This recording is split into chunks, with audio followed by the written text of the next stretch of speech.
borrowing on that project. So if you're talking about contingency, that means the project has exceeded the 108 amount. So I don't know how that would work. I see it as more taking money off the secondary borrowing. Yeah, I would concur. I'd like to see, if there's a premium that's to be had here, that's gonna be realized of, a couple $1 million. If there's a couple $1 million we don't have to borrow. Right. That's the way we should go, I think, in other words. Yeah, and I understand the board's position, and I appreciate where you're coming from. If you drill down into the report that came out from Moody's on our bond rating, you'll notice that one of the cautions that they throw up at the town is not to do any more borrowing.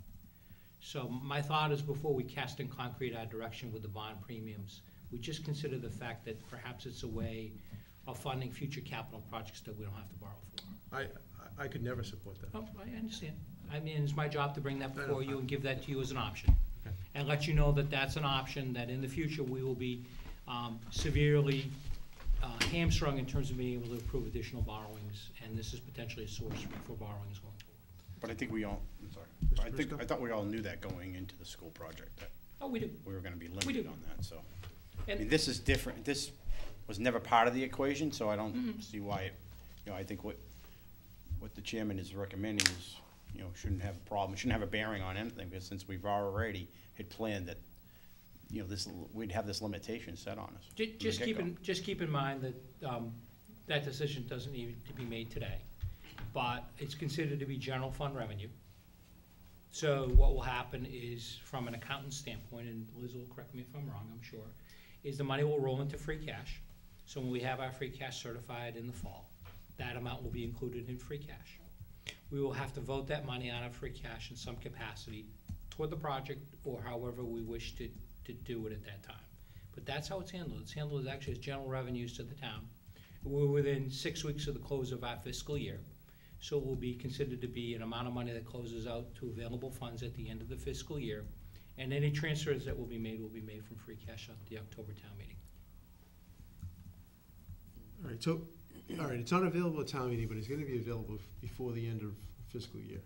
No, October. It'll be available in October. But it's gonna come in, no, wait a second. The money will come in before June 30th. Correct. All right. So shouldn't we take some action, instead of letting it roll in free cash, shouldn't we take some action? We can't. We can't. We can't. It's considered to be general revenues of the town. If it had been received before town meeting, Right, I think we could. Actually, before we set our tax rate. That's the key. So the monies would have had to come in before we set our tax rate 6 months ago. It's similar to, look at the fact it's similar to how we handled the monies that we received on the MTBE fund. But Remember, we received those monies in, they came in, they were rolled into free cash, we voted them out at a town meeting to go into the special purpose stabilization fund. what's the risk in rolling it into free cash? Any? Minimal. Okay. Minimal. It's really the option that DOR gives to us in terms of how we handle it. So all we'll just need to do is track what the dollar amount is, and in October, at that time, take the appropriate action in terms of how we set aside and handle those monies. Yeah, the only risk is what action town meeting decides. I don't see a problem with it at all, Sean. Which direction they go, and the direction hopefully will come from the board here as to how we want to see it allocated. Once the board decides how it wants it to be allocated, Liz and I and Mary Ann will put our heads together and we'll come up with a strategy that allows us to have an article at town meeting that accomplishes what the board desires. So I don't see a problem at all. Very good. But it's good news in terms of money. Mr. Do Briscoe. we have an idea roughly how much money we're talking about? Up to 5%. Up to 5% of the total amount borrowed, and that represents the upper range, Michael. It could be less. About 5% represents the top end. Thank you. You're welcome. Anyone else on that? Yeah, questions on the school project at all? Just, I made a note under number 5 in my report that there is a project meeting that's coming up with staff on Tuesday, tomorrow, to address logistical communications and safety issues with the project manager, architect, and general contractor. I think this meeting has been in the works for a while, but once we've got everyone on board, this is going to take place. You received a copy of the agenda? It's in your packet. Yes. You don't need to be there. I'll give you a summary of the meeting.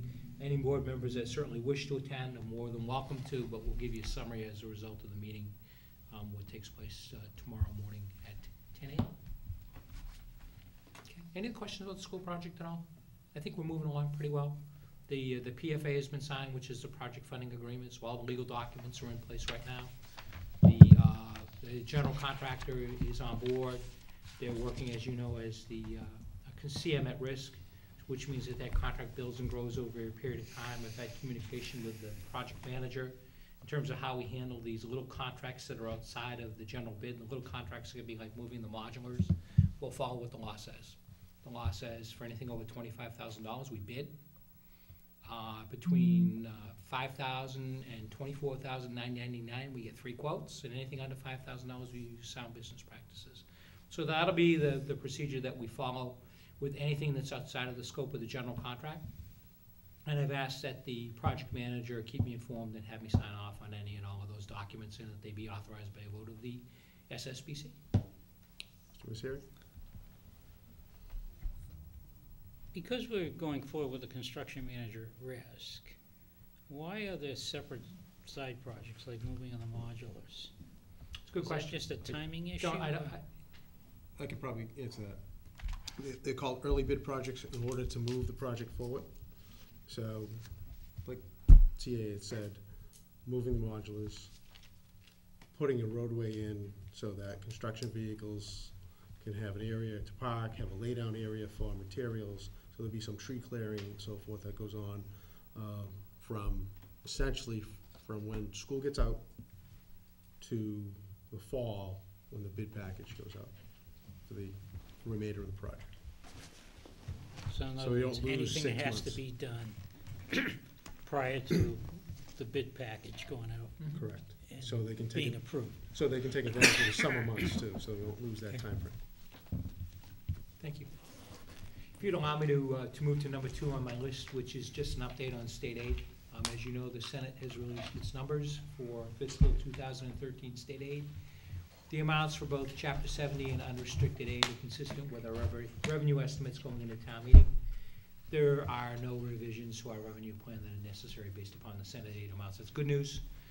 The fact that our numbers are on target with what the Senate is projecting, we're able to go to town meeting. In the past, there's been some question about what number are we gonna go to town meeting with. At this point, the House and the Senate are in terms of locked together in terms of what their aid numbers are.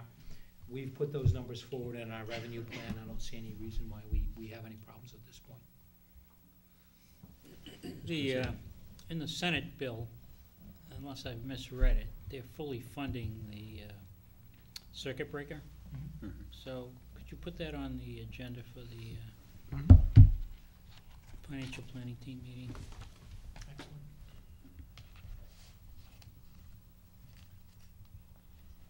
That's one issue, though, that'll have to be reconciled in conference, I would assume. Maybe so, Yeah. but, Yeah.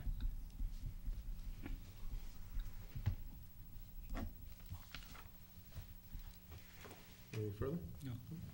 Number 3 on my list, there is a letter that I sent to the Mass Department of Transportation, which is the new version of the old Mass Highway Department.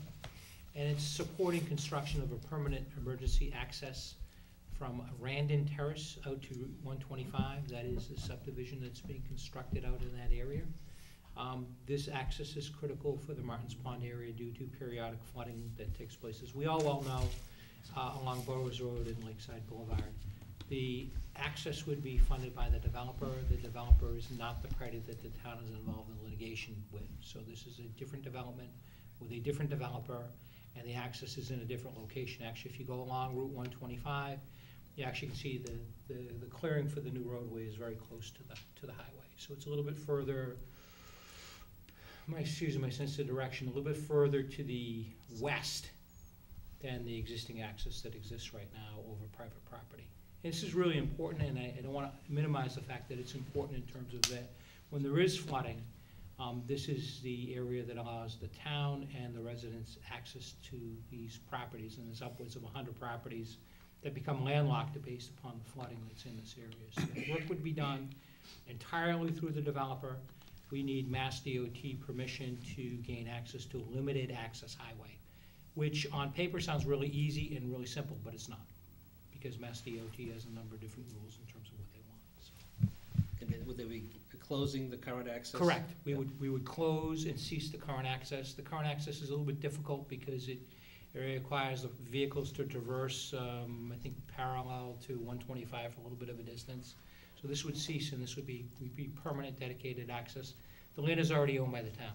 So if there's any question about who owns what, the town already owns the land. The developer is willing to construct the access. This is something that we've been working for a while.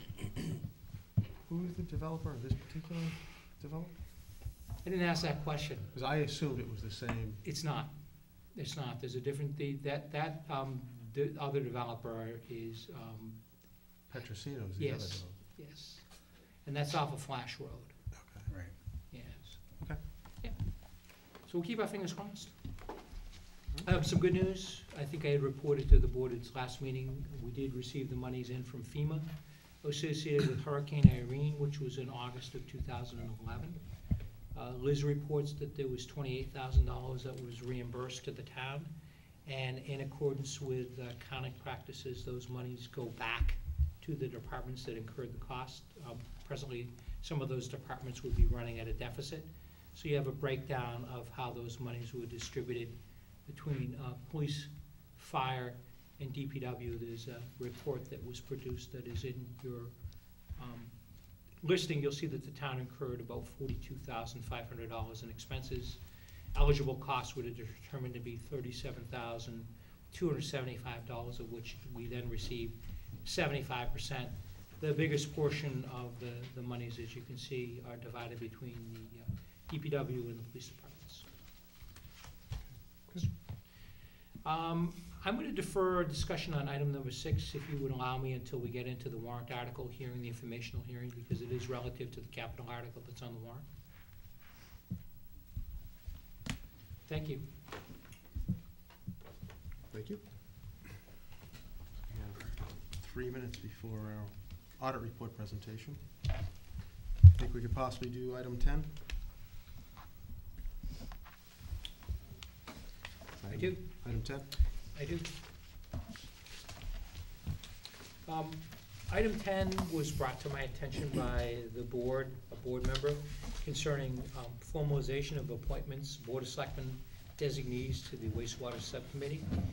The recommendation that's being made is that Selectman Messeri, Selectman Prisco, and Selectman Fode be appointed to the committee. That would give the board 3 members to serve on the wastewater subcommittee. However, keep in mind that with 3 members of the Board of Selectmen coming on board, we're now above the radar in terms of the fact that we have to comply with the open meeting law. So I would ask you to so. Mr. Messeri? I had asked for this to occur.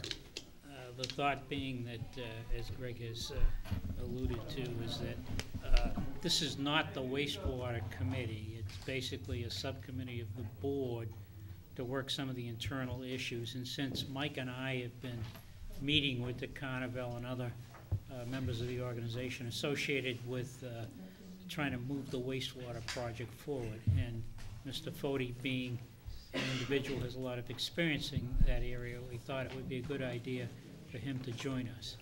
And by creating a subcommittee, now we can post the meeting and still be legal. That's the purpose of my request.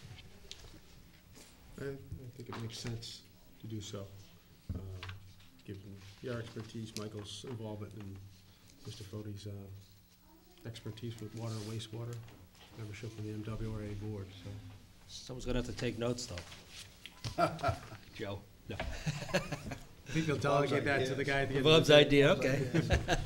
So, I'm No, but happy to that's the take thing, you're gonna have to, there will have to be minutes Yeah, I'm gonna take the minutes. and posted meetings. And Posted meetings is the main thing. Yeah, I'm gonna take the responsibility from the administrative side to do all that. Thank you. very good. Do we have a motion? Well, the only thing missing on the motion, Mr. Chair, is the, when do we desire the expire to, the term to expire? It'd be indefinite. Indefinite. It's the subcommittee. It's just subcommittee, so Okay. it's indefinite. Mr. Chairman, I move to place in nomination the following names for appointment as members of the wastewater subcommittee for a term to expire on, Indefinite term. Indefinite, yeah. Second. What is it, what's it, does it say members of the board? let me read it again. It says, Oh, yeah. move to place in nomination the following names for appointment as members of the wastewater subcommittee for a term to expire indefinitely. 1, Robert Messeri. 2, Michael Prisco. 3, Joseph